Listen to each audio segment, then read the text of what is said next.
Aujourd'hui, nous allons aborder un sujet important.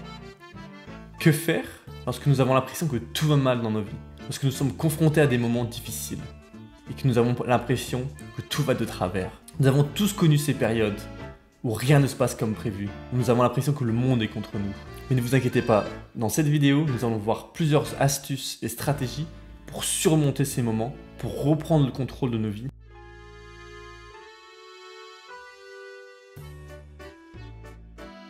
Parfois dans la vie, tout semble aller de travers. Nous n'avons pas de copine, notre physique est assez ingrat, nous mangeons mal, nous dormons mal, nos projets professionnels ne fonctionnent pas, nous sombrons lentement dans le chaos, nous sommes dans du chaos et nous n'avons plus assez d'ordre, nous sommes dispersés et perdus. Nous travaillons dur pour atteindre des objectifs mais rien ne fonctionne. Et bien dans cette vidéo, j'aimerais te donner une lueur d'espoir. Aie foi en tes capacités d'améliorer les choses, aie foi en l'avenir. Cela est difficile car l'avenir est incertain et cela requiert du courage. Mais c'est l'une des plus belles choses que nous pouvons faire dans ce monde. C'est avoir cette foi qui nous permet de croire en un avenir meilleur, d'avoir le courage de surmonter les choses. Et nous allons voir dans cette vidéo 3 outils pour justement avoir ce courage de surmonter les choses. Et 3 choses pratiques que tu peux faire, que tu peux appliquer dès maintenant pour améliorer les choses et aller mieux. Lorsque nous allons mal, nous devons prendre une pause. Laisser tomber toute cette obscurité, tout ce chaos qui nous entoure pour essayer de voir un peu de lumière, pour essayer d'avoir un sourire qui émane de nous. De prendre le temps de regarder la beauté du monde. S'arrêter pour sentir les roses. S'arrêter pour regarder ce qui est autour de nous. S'arrêter pour prendre le temps de regarder un bébé, de regarder un paysage enchanteur. Le soleil radieux, la neige étincelante, une famille unie, l'eau qui s'écoule paisiblement, un chat joueur, un chien fidèle, ta maison qui te protège. Ces petits instants de beauté sont comme des rayons de lumière émanant des nuages et de la tempête. Essaye de les saisir. Dans tous les cas, les choses ne peuvent pas empirer, ça ne peut pas empirer les choses. D'essayer de saisir ces petits moments de lumière. L'autre jour, j'allais courir et un chien est venu courir avec moi. Et c'était juste super agréable. Il m'a boosté pour aller plus vite, j'ai couru beaucoup plus. Et ça a rendu le moment plaisant, ça m'a donné le sourire, ça m'a rendu joyeux. Et je t'invite à faire de même.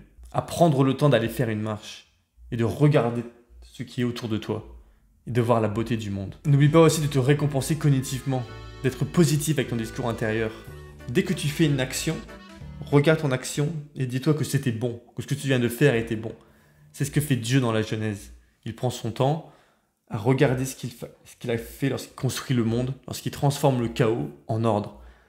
Car ne t'inquiète pas, le chaos se transforme toujours en ordre au bout d'un moment, si tu agis correctement. Et le plus grand le chaos, le plus grand l'ordre qui en résulte. Donc, peut-être que ça prendra plus de temps, peut-être que ça demandera plus d'efforts, plus de courage, mais tu as la possibilité de transformer ce chaos en ordre. Dans le film La Belle Équipe, que je t'invite à regarder, Jean Gabin chante. Et j'aime cette chanson, parce qu'elle est gaie, elle est joyeuse. Elle nous rappelle, elle nous recentre sur le monde et ce qui est autour de nous. Elle nous fait sortir de nos pensées pour danser, chanter, nous amuser, profiter de l'instant présent. Et juste en regardant l'eau qui coule, en étant connecté avec la nature, nous apprenons à reprofiter, à nous recentrer sur ce qui est vraiment important et essentiel. Cette chanson nous aide à aller mieux.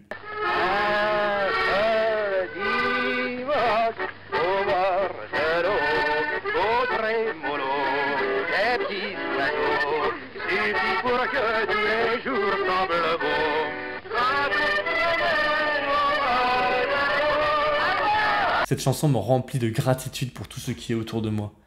Et même si la vie est tragique, pleine d'adversité, de difficultés, d'atrocités, nous avons une sorte de devoir moral d'essayer d'agir et de regarder la beauté du monde, de voir tous ces moments difficiles que nous rencontrons et essayer de voir une petite lueur de beauté, une petite lueur d'espoir dans chacun de ces moments difficiles. Et c'est vraiment cela, avoir la gratitude, c'est voir une situation difficile et essayer de voir, de vraiment ressentir le petit peu d'ordre qui en résulte. La petite chose qui pourrait être bénéfique. Et peut-être que c'est cette petite chose-là qui peut te maintenir éveillé à ce moment-là. Et qui va te donner un sourire et qui va te faire regagner de la joie. Et te faire justement te recentrer et d'être de nouveau capable d'agir. Cela est très difficile à faire et demande énormément de courage dans certaines situations. Mais c'est peut-être la meilleure des choses que nous pouvons faire en tant qu'être humain, de porter notre attention sur les détails cachés, sur les choses que nous ne voyons pas au premier abord, mais qui en fait peuvent amener quelque chose de plus. De temps en temps, nous avons l'impression que tout va mal, mais c'est juste parce que nous ne regardons qu'un seul côté de la perspective, et de temps en temps, il suffit de se déplacer, de bouger son regard, pour enfin voir, et voir tout ce qu'une situation, qui en apparence mauvaise, peut en fait nous apporter. A certain point of view. Luke, you're going to find that many of the truths we cling to depend greatly on our own point of view. Dans le livre Peau de chagrin, l'auteur est au bord du suicide et il ne se rend pas compte qu'il avait tout pour être heureux. Il ne s'en rend compte qu'à la fin. Tu peux aussi changer ta perception du temps. Si là tu es en panique pendant 10 ans, peut-être réduit à 1 an, 1 mois, une journée, 1 heure. Et regarde ce que tu peux faire à l'heure prochaine. Si tout est indécis dans les 2 mois à venir, regarde dans le futur. Projette-toi dans 10 ans et vois comment les choses pourraient être. Car nous arrivons toujours à transformer le chaos en ordre. Ne te fais pas de soucis, vieux. Dans la vie, tout s'arrange. T'as jamais de vraie raison de se biler. Ils peuvent pas nous faire un trou au cul, on en a déjà un. Souviens-toi de tous les moments de difficulté que tu as rencontrés.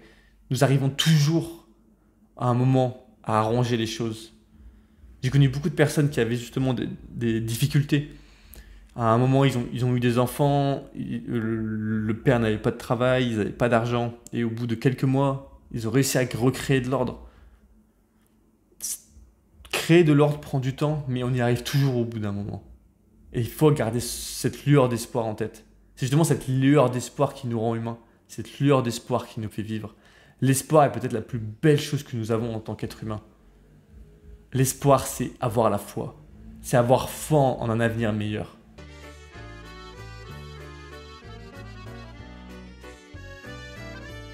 Avoir foi, c'est penser que nous ne sommes pas destinés à souffrir, que nous pouvons transformer le chaos en ordre, pour que nous pouvons améliorer les choses et que les choses vont s'améliorer avec le temps si nous nous orientons correctement. Avoir foi est nécessaire pour vivre sa vie. Nous ne pouvons pas exiger de voir, car nous ne pouvons pas, si nous voyons les choses et que nous voyons que le futur, nous n'agirons pas correctement dans le présent. Nous ne pouvons pas exiger de savoir à l'avance que notre relation va fonctionner. Nous devons faire preuve de foi et décider d'agir à 100% dans cette relation pour justement qu'on puisse la transformer et la transcender. Nous devons faire preuve de foi constamment dans notre vie, avec chaque chose que nous entreprenons, que nous n'avions jamais fait avant. Et c'est la même chose lorsque tout va mal, nous devons avoir foi, être confiants en l'avenir. Cela ne veut pas dire être naïf et immature par rapport à la réalité. Cela veut dire que nous avons foi que nous pouvons nous orienter correctement et nous avons une foi tellement grande que nous pouvons déplacer des montagnes. On pourrait même dire que c'est un prérequis pour que les nuages se dispersent. C'est décider de vraiment essayer de ressentir cette croyance, cette foi. Bien sûr, cela requiert du courage. Reconnaître que nous avons un problème, que tout ne va pas pour le mieux dans le meilleur des mondes. Déjà, ça c'est une première étape clé pour surmonter un problème, c'est le reconnaître. Et une fois que nous avons fait cela, nous devons décider d'agir, d'essayer de mettre en place la meilleure stratégie pour régler ce problème. Il est essentiel d'ouvrir les yeux, de voir le serpent qui nous a mordu, qui est en train de nous dévorer, pour pouvoir lui faire face et pour pouvoir l'affronter. Et la seule façon d'affronter, de se débarrasser de ce serpent, c'est de lui faire face, et de lui faire face volontairement, c'est le confronter volontairement. Si nous décidons de nous enfuir, nous faisons comme Jonas, et nous finissons dans le ventre du monstre marin. Nous sombrons encore plus. Bien sûr, faire face volontairement n'est pas facile. Peut-être que si tu souffres, c'est qu'il y a quelque chose en toi que tu fais, quelqu'un autour de toi que tu dois sacrifier. Peut-être que c'est un comportement qui est mauvais. Peut-être que c'est une tentation pour laquelle tu succombes toujours. Peut-être que c'est un ami proche qui te tire vers le bas. Peut-être que c'est une influence néfaste. Peut-être que c'est ton super-ego qui te fait agir de mauvaise façon. Peut-être que tu as une valeur que tu dois changer. Peut-être que tu as une mauvaise habitude. Peut-être que tu essaies de tout contrôler et que tu dois apprendre justement à lâcher du lest. Si tu apprends à t'écouter honnêtement, tu arriveras à remarquer ce qui te tyrannise, ce qui va mal. Comme l'a dit le Christ dans l'évangile selon Saint Jean, la vérité fera de vous des hommes libres. Il n'y a rien de plus vrai que ce que nous agissons.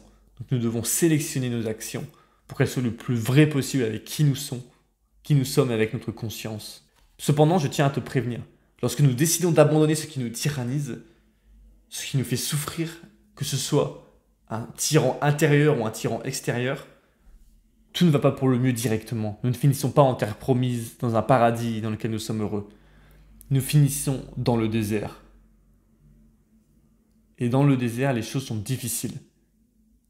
Et une chose est claire, et que lorsque nous entrons dans le désert, nous devons mettre de la structure dans nos vies. Établir une structure, c'est se coucher et se lever à la même heure chaque jour. Bien manger, faire du sport régulièrement et réduire son temps devant les écrans. Ce sont déjà quelques petites choses qui peuvent vraiment avoir un premier impact. Tu peux aussi commencer à lire. L'anxiété peut aussi venir d'un trop grand nombre d'options. Si tu as trop de choses que tu veux faire, tu seras anxieux car ton cerveau ne saura pas quelle direction prendre ou agir. La solution ? Prends le temps de rédiger sur un papier chaque aspect de ta vie. Les aspects principaux, ça peut être la vie de famille, la vie romantique, la personne que tu veux devenir, les habitudes que tu veux développer, car tu deviens ce que tu pratiques, donc qui tu veux devenir, les amis et la vie professionnelle. Prends le temps de noter chacune de ces choses-là et de rédiger les choses que tu as en tête sur chacun de ces points-là. Rédige tout ce qui est dans ta tête et mets-le sur le papier. Ça réduit l'anxiété de faire cela. Et une fois que tu as fait cela, définis des actions claires pour chaque point et essaye de les faire. Ne deviens pas ton propre tyran, encore une fois. Tu as de la flexibilité, mais essaye d'avancer justement chaque jour, lentement mais sûrement. Recrée de l'ordre pour que les choses commencent à aller mieux, lentement, mais sûrement. En conclusion, essaie de trouver des moments de beauté dans ta journée. Sois courageux pour faire face aux choses qui te font peur. Et foi que c'est la bonne chose à faire. Cultiver la foi et le courage nous permet de reprendre le contrôle sur nos vies et d'aller mieux. En gardant ces principes à l'esprit, nous pouvons surmonter les difficultés de la vie. Nous pouvons les surmonter chaque jour, une à une. Et c'est exactement ce que je t'invite à faire. Si tu veux aller plus loin, je t'invite à donner un like, à commenter cette vidéo pour le référencement et à regarder cette vidéo